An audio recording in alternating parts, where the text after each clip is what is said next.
Bienvenidos a esta nueva sesión del Seminario de Psicopatología EduMed.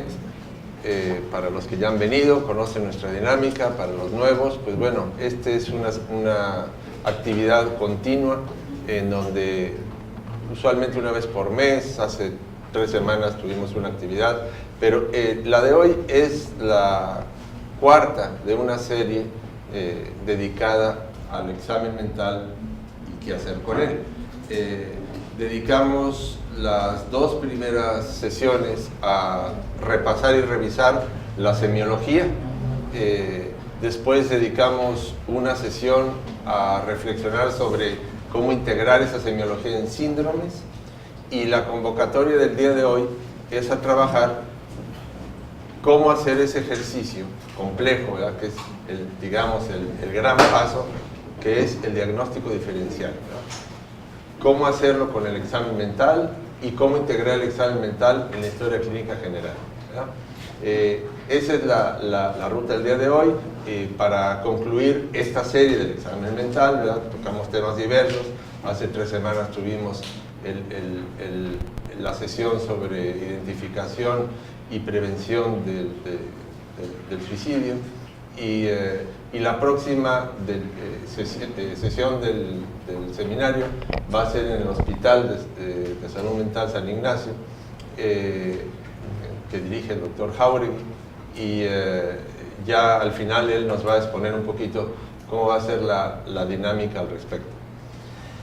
Bien, pues para entrar en materia, el doctor Jauregui generalmente no le gusta que hablemos sobre el DSM, ¿no? Y yo le digo al contrario, hay que hablar sobre el DSM, y sobre todo cuando hablamos de temas como este, ¿no? El DSM-5, que es bastante lamentable, ¿no? El doctor Jauregui dice que todos son lamentables. Yo digo que el 5 es muy lamentable. Me interesa el DSM-3, pero también tengo mis peros al respecto. El DSM sugiere, más bien, de hecho en Estados Unidos y en México es el lenguaje oficial, ¿verdad? Que cuando no sepamos bien qué presenta el paciente, cuál es su diagnóstico, se pueda anotar, ¿verdad?, entre paréntesis, diagnóstico provisional. Eso no es lo idóneo, ¿verdad? Yo sugeriría que en esos casos, ¿verdad?, lo que en realidad es que está en proceso el diagnóstico diferencial, ¿verdad?, o la comorbilidad, que es del otro gran tema que vamos a hablar. Diagnóstico diferencial y comorbilidad van de la mano, ¿verdad? El tema, ¿verdad?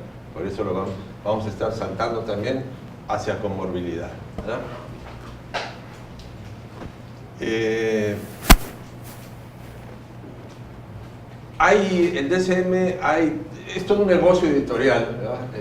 El DSM se está convirtiendo en el lenguaje mundial oficial de la salud mental, y eso es en detrimento del trabajo clínico. El DSM es una editorial que saca manuales para varias cosas. Tiene su manual sobre diagnósticos diferenciales, sus propuestas de lo que deben ser los árboles de acción y decisión para los diagnósticos diferenciales. Esto ha llegado tan lejos, ¿verdad? Pueden buscar el video, ¿verdad? Es muy interesante, del app, ¿verdad?, que tiene para que lo traigan si quieren en su, ¿cómo se llama? El iWatch. Tener ahí para nada más hacer check y ir haciendo los diagnósticos diferenciales, ¿verdad? A eso hemos llegado, ¿verdad? Y eso es producto de esto. Vamos a empezar por mencionar lo que el manual del DSM-5, el oficial, ¿verdad?, propone como los primeros pasos a dar, ¿verdad? Y vamos a discutir un poquito el porqué. Algo que mencionar No, de este dilema del DSM-5? Decía algo bueno, decía algo bueno. Yo creo que gracias a este manual nos entendemos entre gringos, o sea, traducimos lo que sabemos a las palabras que entiende el otro. Así es como yo me entiendo. Es un código. De alguna manera, el código de que más que un método. Sí, sí, es a nivel de nomenclatura, de todo lo que yo en ese momento aprendí en psicopatología, en psiquiatría, para modo de hablar con los colegas que estudiaron de otra parte, entonces usamos un mismo lenguaje. Para eso es para lo que ha servido bastante, ¿no? Para tener un mismo lenguaje y saber de qué estamos hablando.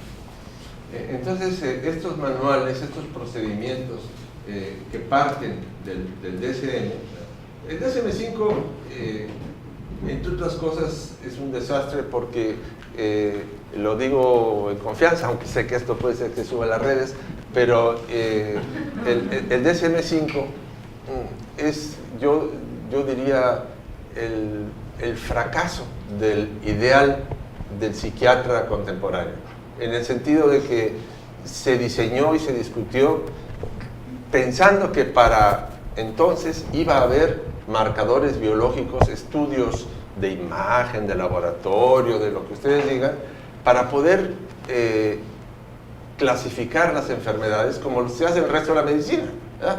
En la medicina no se están cambiando las entidades, ¿verdad? Aparecen nuevas, se ajustan, se hace una subdiferenciación, pero el DSM, el 5, apostó a eso, pero se fue retrasando, y pasaron años, ¿verdad? Estuvimos con el DS4R, fue la última, y años, y pues como no sucedía este fenómeno, se hizo el DSM-5, y quedó muy, muy pobre.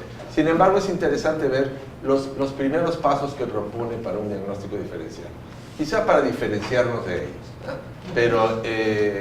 Pero analicemos. El primero que propone, y eso es muy americano, y a lo mejor muy de los que trabajan en instituciones y tienen el primer dilema, se trata de alguien que está simulando, ¿no? que se la cree pero no es, o es lo que se llama conversivo, ¿verdad? Está en un episodio así, pero no es, hay simulación, y esto en realidad, hombre, es algo que sí llegamos a ver, pero lo identificamos en la forma de demandar, en la forma de hablar del paciente. Esto es más una preocupación del DSM por las demandas, por las clasificaciones, los soldados que van a pelear, ¿verdad? Y regresan y dicen, yo tengo un estrés postraumático, y a ver, ¿quién es el guapo que le demuestra que no es cierto? ¿verdad? Porque dicen, yo tengo pesadillas, tengo ataques de pánico, y como nada de eso se puede evidenciar todavía de una manera en donde la tecnología nos ofrezca algo, pues el primer paso que les preocupa es descartemos a los que nos están cuenteando, ¿verdad? Sí, y no solamente es cuando regresan, la simulación se da principalmente para que no te manden. O sea, eso en los países que tienen ejército y que están justamente en guerras, entonces los jóvenes podrían intentar simular una enfermedad. Ahí tiene que ver con eso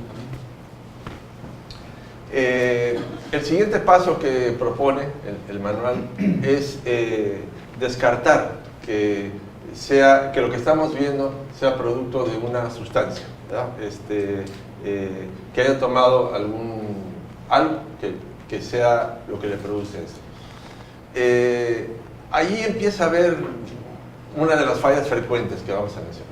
Una falla frecuente es que si nos llega un paciente que consumió una sustancia, marihuana, cocaína, cristal, por mencionar las más frecuentes, y está presentando un cuadro clínico que nos llega, no porque hay un antecedente o hay un fármaco, ya digo, ahí está el problema, ¿verdad?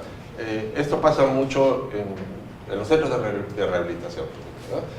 Llegan con el asunto de la sustancia y se pretende explicar a veces, o muy frecuente, excesivamente en la sustancia todo el cuadro, ¿verdad?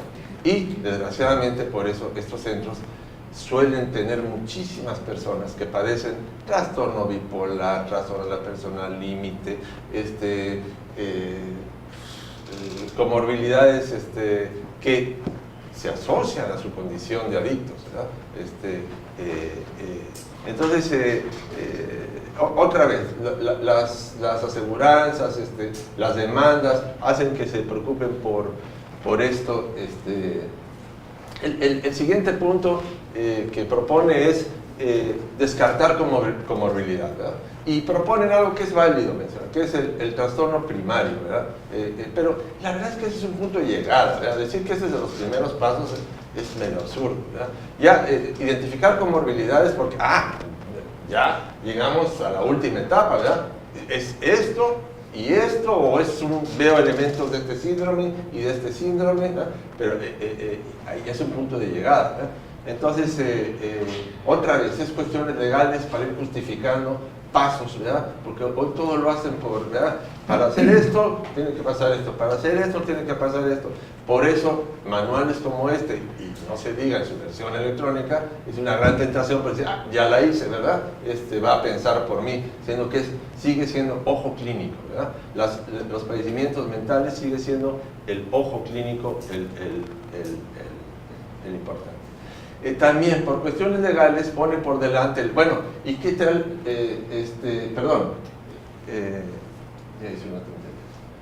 ¿Y qué tal si se trata de una enfermedad que no es una enfermedad mental y tú la estás tratando como tal? Eso también son cosas que saltan un poco a la vista, ¿verdad? Es cierto, uno como médico se pregunta si qué otra cosa podría estar pasando. Pero los trastornos mentales típicos, ¿verdad? Vamos a hablar más adelante, sobre todo el doctor Jauregui va a abundar un poquito sobre el concepto de organicidad, ¿verdad? Algo que nos hace sospechar que haya algo no clásicamente mental que está produciendo ese fenómeno mental. Y de ahí se va a este paso que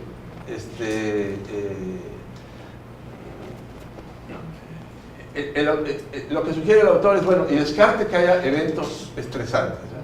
Pero el mayor error que vemos en nuestro medio es que primero se va sobre los eventos estresantes, ¿verdad? Cuando para el autor, son varios, del manual, el más célebre es un doctor First, ¿verdad? Hace honor a su apellido.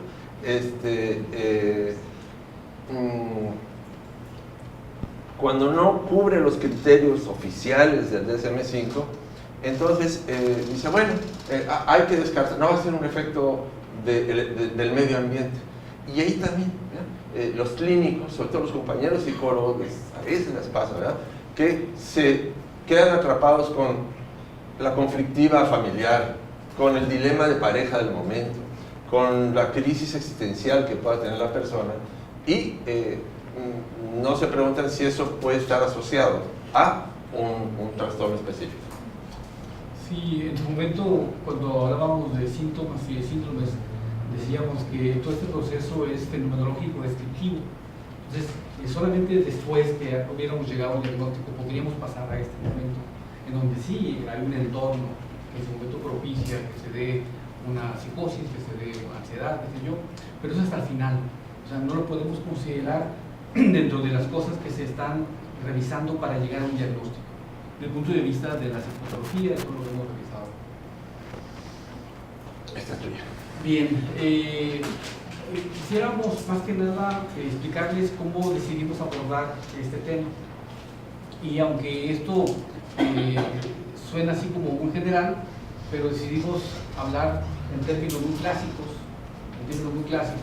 en donde eran o son como 3 áreas muy importantes de la enfermedad mental, y partimos desde lo que ahora se consideraría dentro de los trastornos de ansiedad, que serían las neurosas, en el campo de los trastornos de personalidad y en el campo de la psicosis, para modo de poder entrar en cosas concretas, en el sentido pues de que si tenemos trastornos en donde está asociado alteraciones de la percepción y el pensamiento, ya estamos hablando de psicosis principalmente, cuando hay alucinaciones y cosas de esas que no las habría en una neurosis y que no las habría en un trastorno de la personalidad. Muy importante esa división, ¿cierto? En las sesiones de nuestro seminario, y más adelante lo van a confirmar con alguna referencia, que parece un adorno o ser obsoleto, ¿verdad? Hablar de clasificaciones o conceptos que no son los oficiales, ¿verdad? O se usaban hace años. Sin embargo, frecuentemente tratamos de demostrar que no hay mucho nuevo bajo el sol en la semiología, en la clasificación psiquiátrica, en la real clínica, ¿verdad? En el último siglo, casi. Y esto, ¿verdad?, asombra cuando dicen, no, pero ahí está el DSM, ¿verdad? 5, tantísimos nuevos trastornos. ¿Nuevos trastornos? Vamos a hablar más adelante de eso. Bueno.